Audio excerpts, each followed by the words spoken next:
Pumayag na ba kami na ibenta ang lupang mula pa sa mga magulang natin? Wala ka na rin naman magagawa eh. Anong wala? Kung hindi kami papayag, hindi mo rin ito maibebenta. Huwag mong lokohin ang mga kasama mo.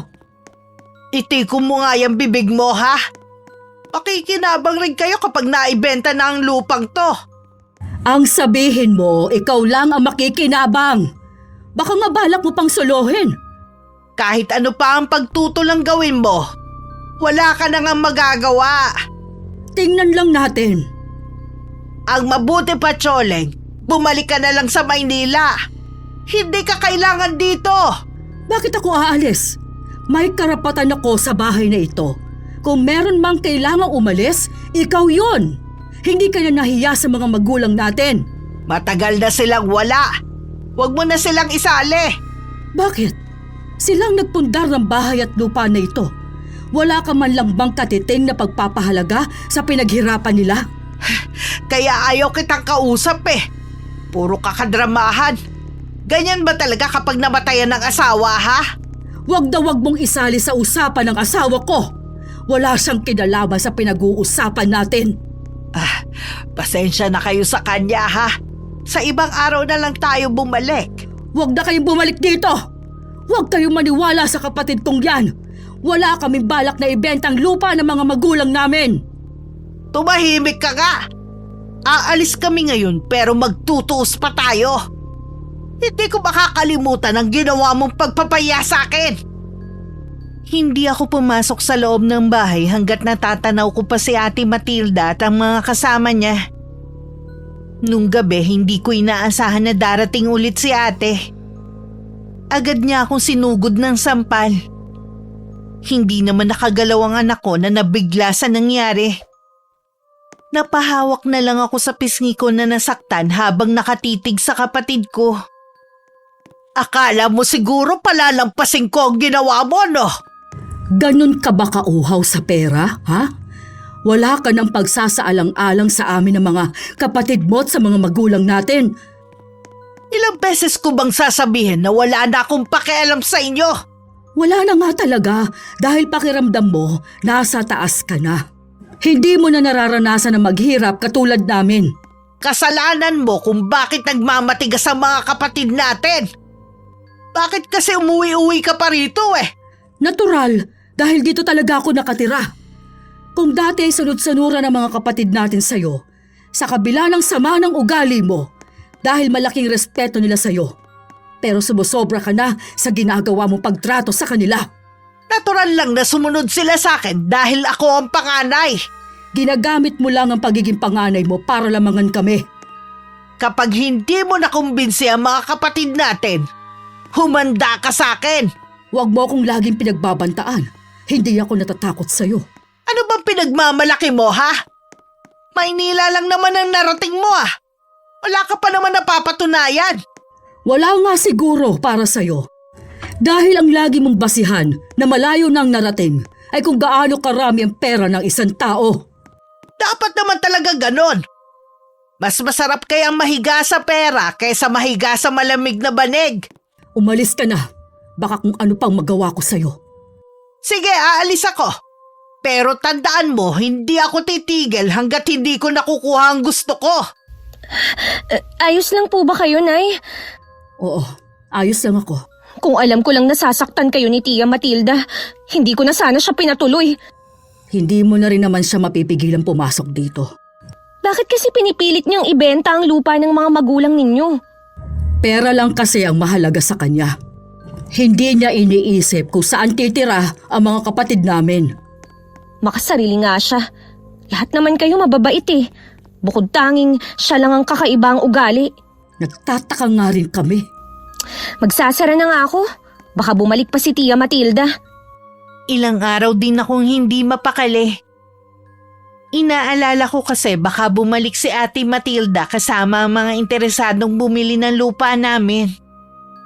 Minsan dumating nga ako galing trabaho, nakita ko na may mga bakas ng sapatos sa basang lupa.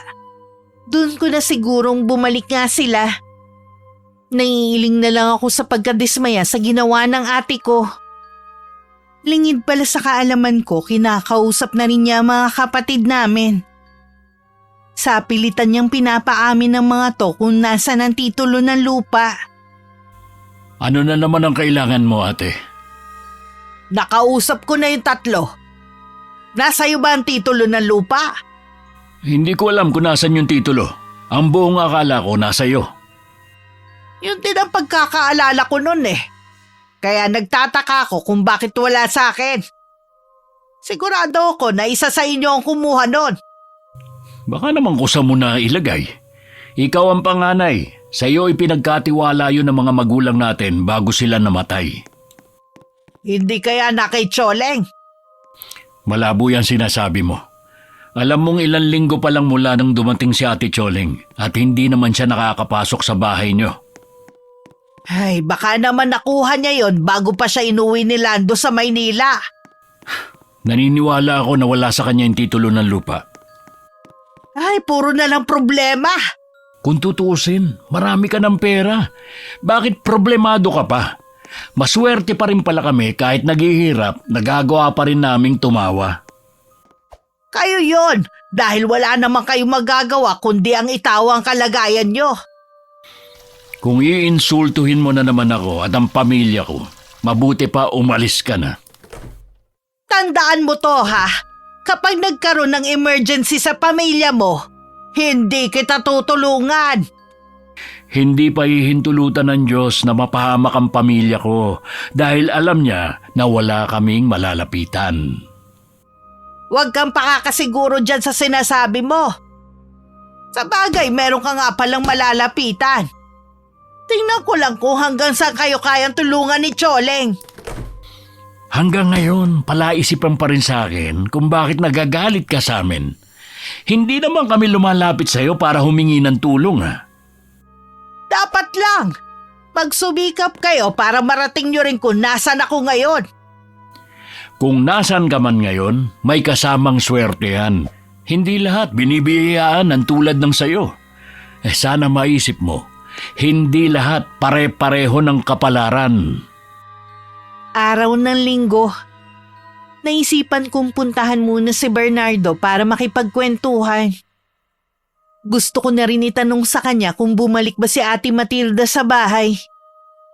Hindi kasi ako mapakali sa nakitang mga bakas ng sapatos sa lupa malapit sa amin. Nadatnan ko siyang nagsisibak ng kahoy. Huminto muna siya sa ginagawa para harapin ako.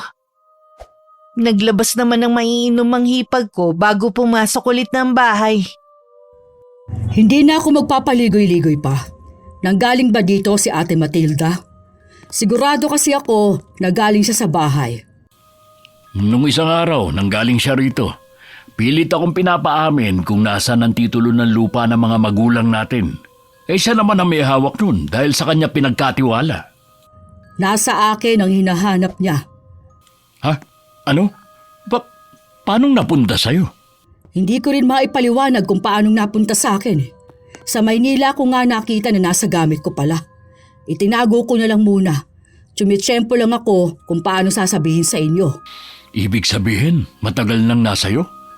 Akala nga ni ate nasa kanya lang yun.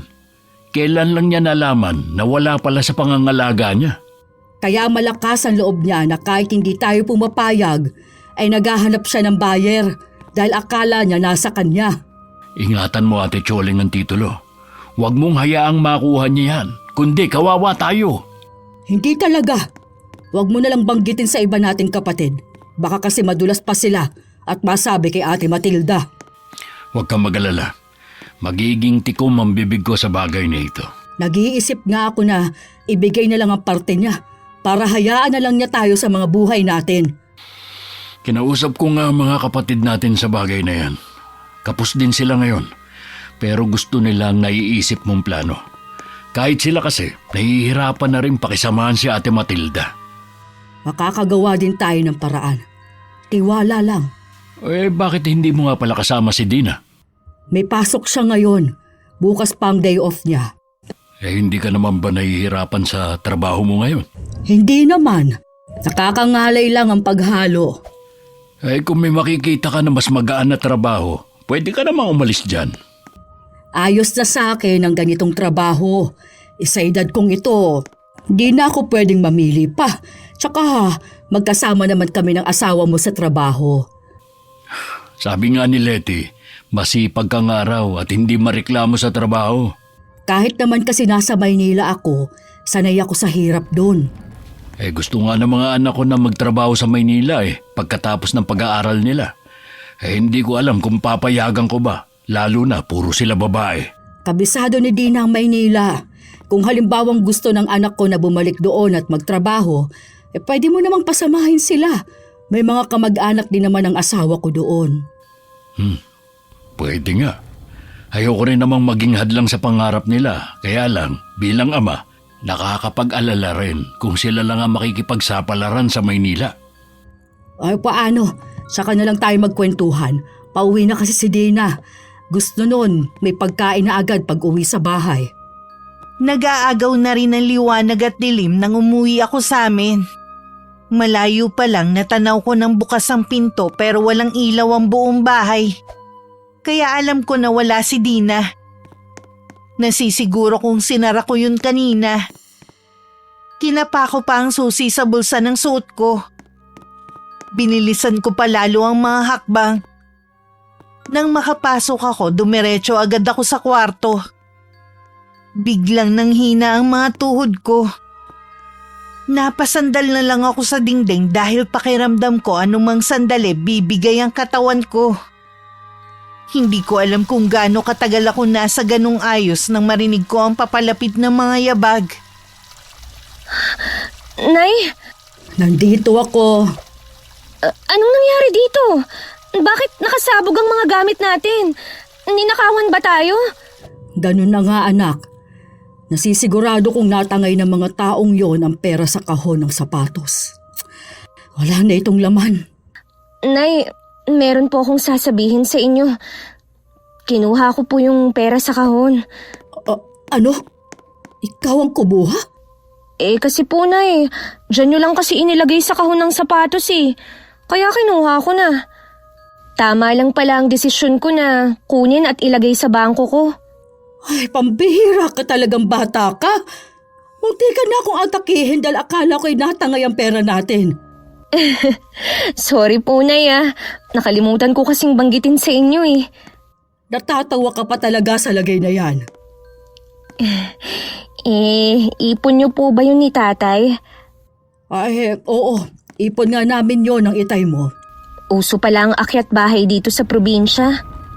Parang alam ko na kung sino may pakana nito. Sino naman po? Di ang Tia Matilda mo. Hinahanap niya kasi ang titulo ng lupa. Kahit baliktarin niya ang buong bahay, hindi niya yun makikita dito. Ganun ba talaga siya kasama? Wala na talaga siyang sinasanto, basta makuha lang niya ang gusto. Mabuti na lang, wala silang nakuhang kahit ano. Kaya lang ang kalat naman. Mabuti na lang day off ko bukas. Ako na po ang magliligpit ng mga ito. Dito ka muna. May pupuntahan lang ako. Magsara ka ng pinto at huwag magbubukas kapag may kumatok. Saan po kayo pupunta? Ako naman ang pupunta sa bahay ni Ate Matilda. Hindi ko na talaga pwedeng palampasin ang ginawa ng ate kong yun. Hindi porke mas nakakaangat siya sa buhay kaya na niyang gawin ang gusto niya. Hindi ko nahihintayan na siya na naman ang sumugod sa bahay. Pagdating sa kanila, saktong merong kasambahay na lumabas para magtapon ng basura. Agad ako nagpakilala na kapatid ni Ate Matilda. May pagdududa pang tiningnan ako ng dalagang kasambahay. Idinagdag ko na lang na galing ako ng Maynila. Pinapasok naman niya ako at pinaghintay sa malawak na bakuran. Ilang sandali pa nakita ko nang palapit si ate. Akala ko nagkamali lang ang kasambahay ko. Tatanga-tanga din kasi yun Hindi na ako nagtataka kung ganyan ka magsalita sa mga kasambahay mo dito. Kami nga wala rin pakundangan na pagsalitaan mo ng masasakit na salita. Wala kang pakialam kung paano ko tratuhin ang mga kasambahay ko. Bahay ko to. Ako ang nagpapasahod sa kanila kaya ako ang masusunod. Ano ba kasi ang ginagawa mo rito, ha? Akala mo yata, hindi ko alam na meron kang inutusan na pasukin ang bahay namin. Wala rin naman kayong napala. Hindi ko alam ang sinasabi mo. Sige lang, magkaila ka pa. Hindi naman pala importante ang sasabihin mo, inabala mo pa ako. Kami nga lagi mo rin inaabala. Minsan lang kitang abalahin, galit ka na kagad. Umalis ka na, marami pa akong gagawin.